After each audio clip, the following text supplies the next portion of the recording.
أهلا وسهلا فيك يا الإعلامية نانسي صعب على موقع سياسي 101. ليش انعملت الدراسة حول الأثر الاجتماعي والاقتصادي للنزوح السوري على لبنان؟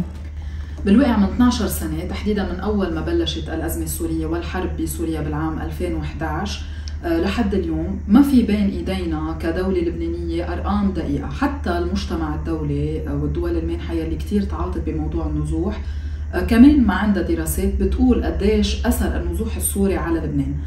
هيدي الدراسة كانت الفكرة حتى نقول إنه لا، في أثر كتير كبير، مش لحتى نحمل النازحين السوريين مسؤولية هيدا الأثر، ولكن لنقول قد ايه حجم العبء يلي عم يتحمله لبنان بالأرقام. لأنه دايما لما بدنا نحكي الأفضل الرقم هو الشيء العلمي يلي بيخلينا نكون عم ندرس، خلينا نقول أزمة بطريقة موضوعية من دون ما نكون عم ندخل خلينا نقول عواطف أو اتهامات ونبعد هيدي مسألة التهمة بالعنصرية. لا، في أزمة كتير كبيرة. لبنان مثل النازحين السوريين هن ضحية الحرب السورية وضحية أزمة النزوح. من هون اجت الفكرة لحتى نعمل هيدي الدراسة. هل هيدي الدراسة هي أولية أم نهائية؟ وعلى شو استندت؟ أي على أي أرقام؟ هيدي الدراسة طبعا منا دراسة نهائية، بل بالعكس هي دراسة قابلة للتعديل والتطوير، لأنه بحاجة لتكون أشمل وأوضح بعد بأكثر من قطاع.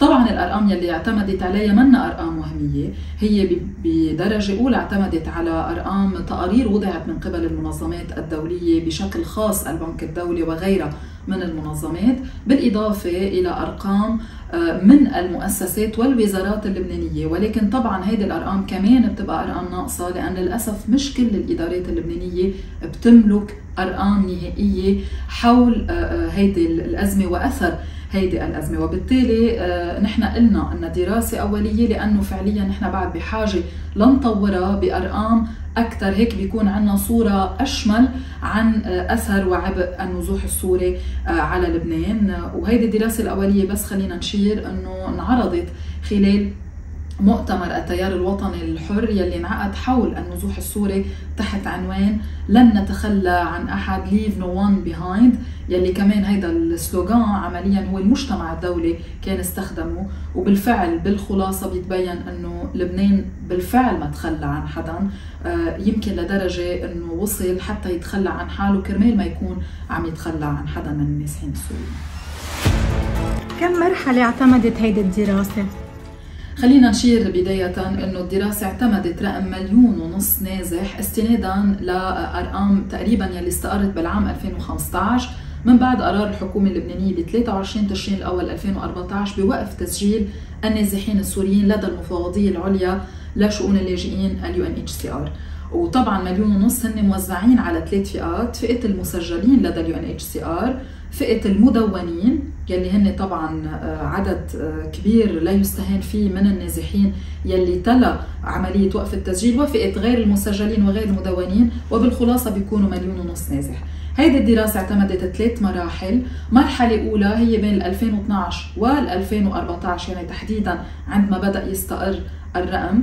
نحن ما عملنا أي حساب لهيدي المرحلة واعتمدنا الرقم يلي كان انتهى له تقرير البنك الدولي بأيلول 2013، ويلي قدر الخسائر المترتبة على لبنان بين 2012 بداية الأزمة و2014 ب 7 مليار و500 مليون دولار.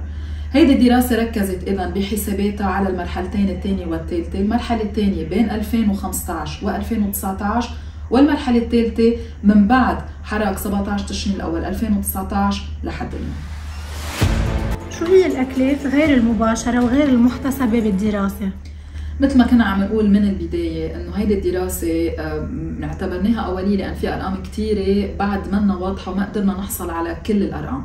في أكلاف كتيرة مباشرة، ولكن في أكلاف غير ملحوظة وغير مباشرة. أبرز هيدي الأكلاف الخسائر يلي تكبدها لبنان نتيجة خسارته للمنفذ البري الوحيد له عبر سوريا، وبالتالي تراجع نسبة الصادرات ب 30% تقريبا، وهذا رقم كتير كبير. الكلفة الأمنية، طبعا نحن بنعرف انه نتيجه ازمه النزوح السوري هو نتيجه الحرب السوريه، وهيدي الحرب اثرت على لبنان كمان. شفنا احتلال الارهابيين للجرود الشرقيه بالاضافه للمجموعات والخلايا الارهابيه اللي كانت عم بتكافحها الأجهزة الأمنية والعسكرية. هيدي الكلفة الأمنية قدرت بأكثر من 10 مليار دولار من بداية الأزمة لليوم، وهيدا رقم كمان كتير كبير، لبل البعض بيقول إنه هو تخطى رقم 10 مليار دولار بكتير. هذا من دون ما ننسى أنه نسبة الجريمة ارتفعت عنا 30%، من دون ما ننسى كمان كلفة نتيجة توقيف السوريين بالسجون وبالنظارات، وبالإضافة لها ما بدنا ننسى تراجع النمو الكبير يلي كمان رتب على لبنان خسائر وصلت لحد 15 مليار دولار. هذا من دون ما نكون جبنا سيرة كمان خدمة الدين العام، وهي أكلاف باهظة جدا. يعني إذا بدنا نقيسها على الرقم النهائي اللي وصلنا له بنكون برقم مخيف. ليش اعتبرتوا لبنان أكبر دولة مانحة وشو هو الرقم النهائي؟ خلاصة هيدي الدراسة بتقول فعليا أنه لبنان أكبر دولة مانحة بالاستجابة لأزمة النزوح السوري. ليه؟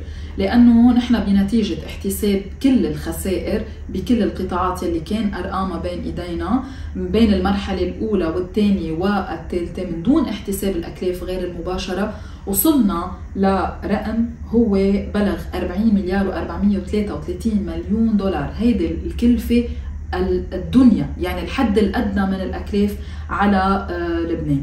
بوقت خلينا نشير بس لرقم كان ذكره رئيس الحكومة الأسبق حسان دياب بكلمته لمؤتمر الافتراضي ببروكسل بأذار 2021، قال حسب تقديرات أرقام المالية الخسائر المترتبة على لبنان بين 2011 و2018 فقط هو أكثر من 46 مليار دولار.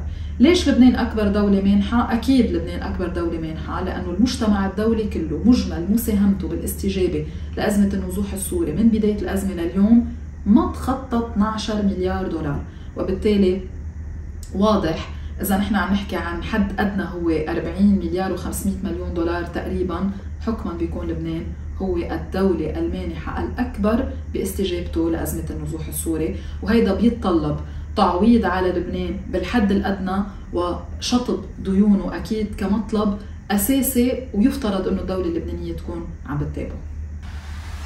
إذا بدنا نفوت بكل قطاع ونفندهم وأثر النزوح السوري عليها بالأرقام، الطاقة أكيد الأرقام كتير كبيرة. مثل ما كنا عم نقول هيدي بالمرحلة الثانية عم نحتسب الأرقام بين 2015 و 2019. بالطاقة تحديدا الكهرباء، عملية الحسابية تطرقت للكهرباء يلي ما وظفت بالاقتصاد الوطني، وكل طاقة ما بتتوظف بالاقتصاد الوطني تعتبر خسارة. إجمالي الخسارة بالكهرباء أو الطاقة وصل ل 23 مليار 200 مليون دولار.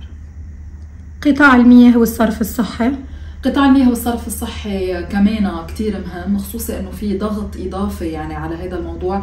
كلنا بنعرف البنى التحتيه عندنا كانت مجهزه لتستقبل 1,000,000 شخص اضافي فقط، ولكن الضغط الهائل يلي صار عليها كتير كبير، خصوصا انه ارقام الامن العام بتشير على وجود اكثر من 2,000,000 سوري، بغض النظر عن نزوح او غير نزوح، ولكن اكثر من 2,000,000 سوري هو اللي بدنا نضيفهم على ال5 مليون يلي ساكنين اصلا بلبنان، وهيدا ضغط كتير كبير. وبالتالي كمان قطاع المياه والصرف الصحي تكبد خسائر كبيره تخطت 1,633 مليون دولار.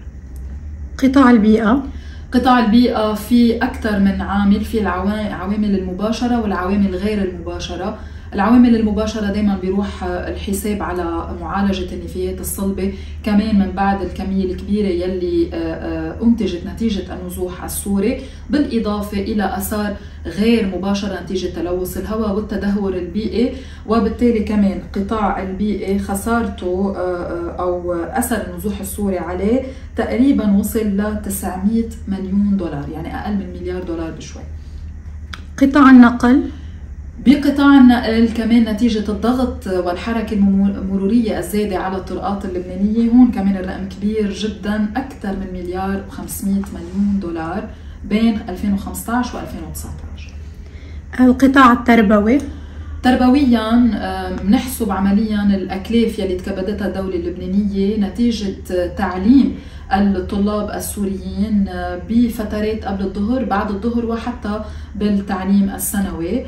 إلى جانب هيدي على هامش طبعا استراتيجية ريس يلي وضعت مع المجتمع الدولي، يلي كان بالمبدأ وضعت كرمال تمويل تعليم الطلاب السوريين، ولكن هناك كلفة كبيرة جدا تكبدتها الدولة اللبنانية وصلت إلى ما يقارب $1,500,000,000 كمان.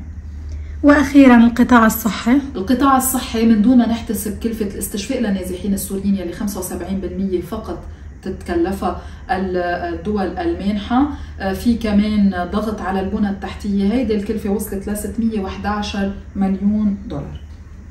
هيدا من دون ما ننسى كمان عدد ولادات السوريين يلي سجل 7 ولادات مقابل كل ولادة لبنانية فقط، وهذا رقم لحاله مقلق جدا. بدنا بس نشير شغلة أيضا بالمرحلة الثالثة يلي احتسبنا فيها عمليا الدعم، لأنه بهيدي المرحلة كانت كل القطاعات شبه مشلولة، فكانوا النازحين السوريين مثل المواطنين اللبنانيين عم يستفيدوا من الدعم يلي اتخذته الحكومة بقرار على المحروقات والمواد الاستهلاكية والدواء. مجمل الدعم واستفادة النازحين السوريين من هذا الدعم بلغت تقريبا $3,500,000,000.